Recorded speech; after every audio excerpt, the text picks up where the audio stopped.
Zee 24 तास एक पाऊल पुढे।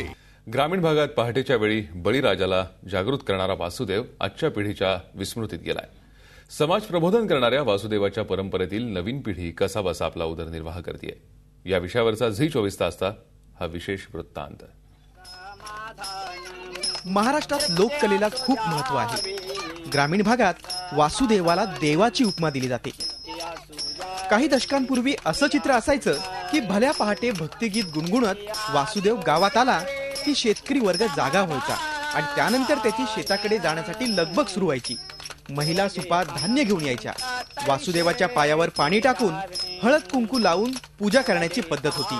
वासुदेवाचा आशीर्वाद घेऊनच दैनंदिन कामाला सुरुवात व्हायची। वासुदेव आता सकाळी फरक पडलेला 9च्या पुढे येतो, त्यामुळे शेतकरी सुद्धा जायला सुद्धा कंटाळतात। सकाळी 9-10च्या पुढे उठतात, त्यामुळे शेतीच्या बाकीच्या धंद्याला सुद्धा परिणाम होतो। डोक्यावर नक्षीकाम केलेला मोऱ्याच्या पिसांचा टोप, नागाची फणी, गळ्यात माळा, गमजा आणि भगवा सलवार अशा वेशातले वासुदेव स्वतःला कृष्णाचे वंशज मानतात। घरातून भिक्षा मागण्यासाठी बाहेर पडले की ज्या गावात मुक्काम असेल तेथे ते फक्त कुंभाराच्या घरी राहतात। पूर्वीच्या काळात पाट्याचा काल होता, पण आता हा कलियुग आहे। तर या कलियुगाच्या काठामध्ये आता एक देखील स्त्रीला सांगावं लागतं आता वासुदेवाला, तर बाई सुपात भिक्षा घे।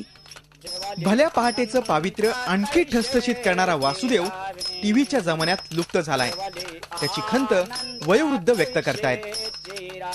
लवकर उठत होतो त्या टायमाला, 4ला उठायचो। तिथनं आंघोळ बिंघोळ केली तर वासुदेव यायचा।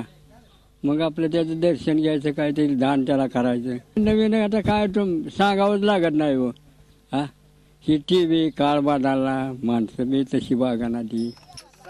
सध्याचा जमाना बदललाय।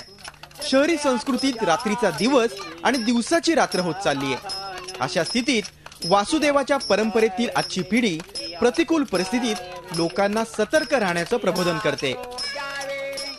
आपल्या संस्कृतीमध्ये लोककलेला खूप महत्त्व आहे।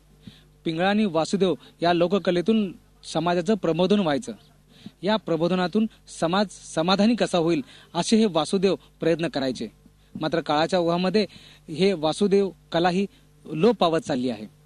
जर समाज समाधानी बनवायचा असेल तर अशा लोककला जपणं गरजेचं आहे। व्हिडिओ जर्नलिस्ट दिनेश शिंदेसह संजय पवार, सोलापूर। झी 24 तास एक पाऊल पुढे।